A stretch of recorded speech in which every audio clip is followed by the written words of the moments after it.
오늘 나 다나엘이 가로되 나사렛에게 무슨 선한 것이 날 수 있느냐. 우리가 사람을 이렇게 평가할 때도 그 사람의 배경이나 또 그 사람에 대한 사람들의 이야기를 듣고 그렇게 평가를 많이 합니다. 그래서 사실 추천서를 적어 달라 할 때 그 추천서를 사실 믿을 거면 못 되죠. 그 사람이 뭐 자기 개념에 적을 수도 있으니까. 근데 참 이 나사렛이라는 동네가 여러분 설명은 길지만 역사적으로 볼 때나 그렇게 뭐 좋은 동네가 아닙니다. 근데 당연하게 뭐 나다나엘도 그렇게 평가했던 것 같습니다.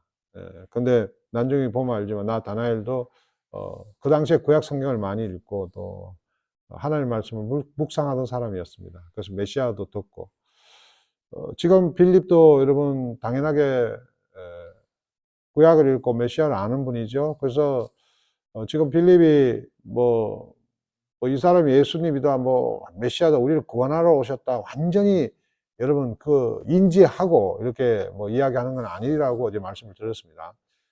제자들 누구나 여러분 하나님 예수님과 다니면서 실수도 하고 부인도 하고 사건들이 많이 있습니다. 저와 여러분도 교회다 와서 보라. 뭐 그렇다고 그 사람을 포기한다든가 뭐라 그러지 않습니다.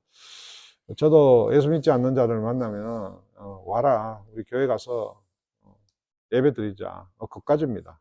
예. 그것마저도 오기 힘든 사람들이 있죠. 그렇게 해서 저와 여러분의 우선은 뭐예요? 우리 만나면 우연이 아니야 하는 관계가 참 중요합니다, 여러분. 우리가 사람을 가르치려고 그러면 안 돼요. 복음 전하는 것은 사람을 가르치는 건 아닙니다. 복음은 내가 무엇을 믿는 것이 그 사람에게 보여주는 겁니다. 그렇다면 우리가 손해를 볼 때도 있고 반드시 그래야 된다는 건 아닙니다. 우리가 예수 믿음으로 다른 것이 나타나면은 사람들이 관심을 가지겠죠. 근데 이 빌립이 나 다나엘에게 이야기를 할 때 나 다나엘이 그래 하게 할 만큼 이게 반응이 있을 정도로 두 사람의 관계가 뭐예요? 어느 정도 있었던 겁니다. 그래서 관계 전다가 참 중요한 거죠. 근데 수없이 이야기하죠. 여러분 죄를 세상에 짓게 되면 세상 법이 있어요. 당연히 여러분은 거기에 대한 심판과 대가를 치러야 됩니다. 그러나 우리가 이 마귀가 우리의 죄를 들고 우리를 공격할 때 모든 종교들이 이거 죄의 대가를 요구하잖아요. 돈을 내라, 뭐 기도를 해라, 뭐 제사를 지내라. 죄에 대해서는 오늘 십자가를 통해서 우리는 완전히 끝난 거예요. 아무 능력이 없는 겁니다. 알고 믿었습니까? 믿고 알게 되었습니까? 제가 여러분이 한번 물어봅시다. 여러분 예수 믿고 알았습니까? 알고 믿습니까?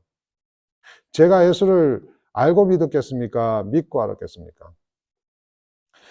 여러분 예수를 믿고 아는 겁니다. 알고 믿는다는 것은 여러분 그거는 그러니까 여러분 내가 그런 내 힘으로 믿게 되었다는 거기 때문에 여러분 내가 그래 믿게 된 교회를 소개하고 믿게 된 목사를 소개하고 그렇게 못 믿는 사람을 여러분 구박하고 판단하고 여러분 언약회 여러분 모세가 지팡이를 들 때 믿음으로 들었지 알고 들은 거 아닙니다.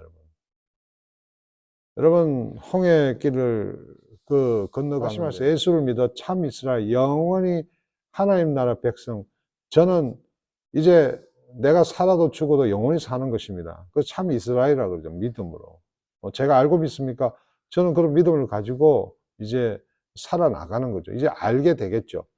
오늘 여기 간사함이라고 이야기하는 것은 여러분 야곱이 형을 속이고 그 팥죽 한 그릇으로 그냥 장자권을 뺐답니다. 그 속이는 걸 간사하다 그럽니다. 하나님께서 성경을 보면은 야곱을 축복하시기로 하셨어요. 근데 야곱이 먼저 자기 힘으로 그것을 뺐다는 겁니다. 여러분 믿음이라는 것은 내가 중심에 둘 거냐 하나님이 중심에 한 것이 새 것이 되었다는 게 아니라 하나님께서 다른 것을 준비하셔서 항상 우리에게 예, 베풀고 인도하십니다. 여러분 오늘도 나 다니엘 원래 그런 사람이라는 게 아니라 나 다나엘을 어떻게 하겠다? 그런 사람을 만들겠다. 간사함이 없이 참 이스라엘 사람으로 만들겠다. 나 다니엘을 그렇게 이야기를 하고 있습니다. 48절에 나 다니엘이 가로되 어떻게 나를 아시나이까? 예수께서 대답하여 가라사대 빌립이 너를 부르기 전에 네가 무화과 나무 아래에 있을 때 보았더라. 이 무화과 나무는 여러분 설명이 긴데 솔로몬이 그 통치할 때 정말 그 나라가 컸습니다. 평화롭고 그때 솔로몬이 포도나무와 무화과나무 아래에 있다 이렇게 표현하고 있어요.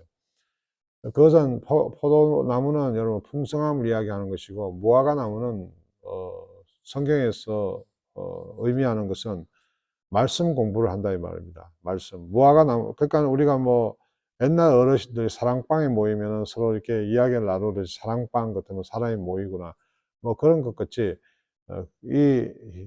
이분들에게 무화과나무라는 이야기